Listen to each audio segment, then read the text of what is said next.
Egaa har'aa akkuma agartan kana baa Oromiyaa aanaa meettaa magaalaa Calanqoo iddoo siidaa yaadannoo wareegamtoota Calanqoo achitti argamna. Mooraa seensa irratti kan argamnu. Seenuuf deemna. Anaa fi maammee showwiitu wajjin jira. Akkasuma ogeessi kaameeraa keenyaa Accee yookaan Acaaluu Calanqooti. Acaaluu Calanqoos nu wajjin jira. Egaa mooraan kana fakkaataa kaleessa warri gartee nuti azalaa isaanii taane gootonni Oromoodhaa warreen ba'a Oromiyaa kanarratti lafeen isaanii dhukkoytee dhiigni isaanii dhangala'ee kan itti yaadatamu yoo jiraate mallattoo yaadannoo isaanii guddoon mooraa tanaa lafeelee Calanqoo as keessatti kan argamu. Calanqoo kana keessatti siidaa kana keessatti kan argamu. Kanaaf nu waliin turaa isiniin jenna. Hamma tokko isin daawwachiisna.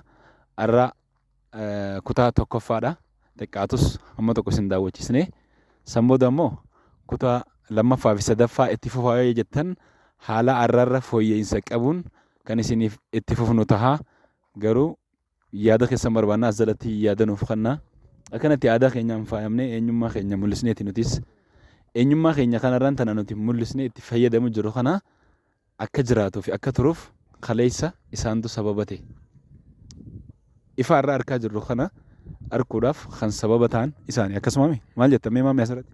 Anilleen duraan tursee bareentoo Oromoo magaalaa Awwadaa irraa kaatee as nu biratti argamtee dhuftee mooraa kana daawwachuu keetiif hedduu galatoomin siin jaa.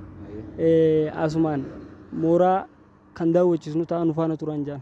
Abshir hayyee nu faana turan. Egaa akkuma agartan kana hamma tokko keessa isaa isin daawwachiisna guutus ta'uu baatu bakki amma itti argamnu kuni kun akkuma harkaa jirtan mallattoo Oromoo kan ta'e Odaadha. Harkaa jirtan kun kunis jala isaattis alaabaa abbaa gadaatiin faayameeti kan jiru. Waaw. Kunis mallattoo Oromooti.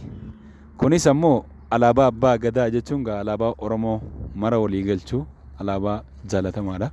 Alaabaan abbaa gadaa. Nutis akkuma Oromoo kamittuu aadaa kutaa keenya aadaa Harargeetiin faayamneeti kan jirru. Hedduu namatti tola. Mooraa keessaa hamma tokko bifuma kanaan isin agarsiifne kutaa tokkoffaa kana xiqqaatus isin biraan geenya. Yaada keessan laalee kutaa lammaffaaf sadaffaa afuraffaa jechaa kan itti fufnu tahaa nu faana turaadha.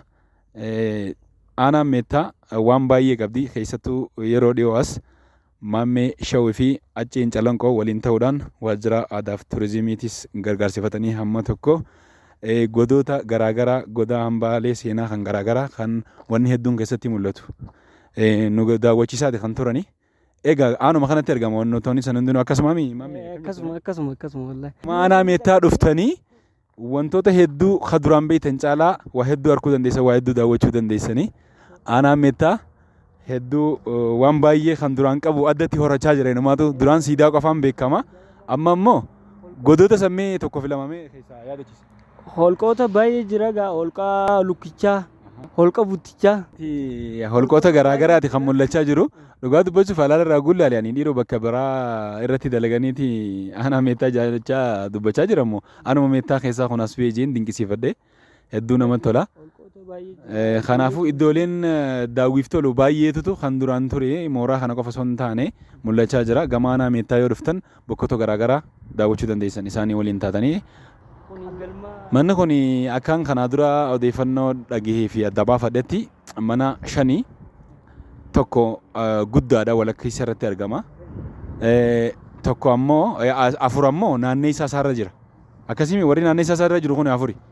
Kan walakkaa irra jiru qalloo isa san marsee 4tu jira. 4 suni ammoo tokko ilmaan 4 qalloo bakka bu'a jechuudha. Maaliif? Kutaan onni siidaa wareegamtoota Calanqoo kun keessatti hundaa'ee yookaan keessatti dhaabbatee ona 4 qalloo keessa waan ta'eef malee lola san keessaa qooda fudhattoonni yookaan qabsoo Oromoo san keessatti warreen qooda fudhatan baay'eedha. Ilmaan Oromoo ba'a Oromiyaa keessa jiran ilmaan humbannaas dabalatee ilmaan adeerran keenya ilmaan ituu yookaan ilmaan murowwaas dabalatee akkasuma ilmaan qalloos dabalatee marti isaaniitu qooda keessaa qaban qabsoo san buursuu keessattis ta'e akkasuma sochoosuu keessattis garuutu ammoo onni wanni kun keessatti raawwatee fi lafeen keessa caccabee fi dhiigni keessa dhangalee onaaf ran qalloo kana keessa waan ta'eef siidaan asitti kan dhaabbate kanaaf inni kun akka qallootii jechuudha. Afran isa naanneessee jiru ammoo ilmaan afran qalloo sanii tokko alaa qallooti itti aansee dagaa qallooti itti aansee baabbilee qallooti itti aansuun oborraa qalloo yookaan abbaa kiyyaa kan ta'e jechuudha. Asumaanuu kanaaf kunis asitti godhame gaafa ammaa dura dhufee mooraa kana daawwadhee hoggooniin daawwachiisaa mooraa kanaa gaafadhu maal kan nu deebisu ta'e bakka kanatti wanni inni kun asitti ijaarameef waan biraa osoo hin taane Oromoo maraafuu mooraan tun waluma qixaa garuu ammoo isaan akka abbaa manaati namni tokko alarraa yeroo dhufu nama isa keessummeessu qabaachuu qaba kanaaf isaan yeroo mara jiraachuu qabanii caayaan isaanii addatti as keessa kaa'amtee Oromoota kutaa biraarraayis ta'e kutaa kana keessa ona garaagaraa irraa dhufan keessummeessuu qaban waan ta'eef akka caayaatti asitti godhameef malee waan biraatiif miti kan jedhu naa deebisee ture saniifuu gaasan asumaan seeneessitoota seenaa kana nu caalaa beekanii fi daawwachiistota mooraa kanarraa kaniin baree kanaaf ulfaadhaa galatoomaa jennaanii kutaa lammaffaatiin wal agarraa nageetti isiniin jennaa.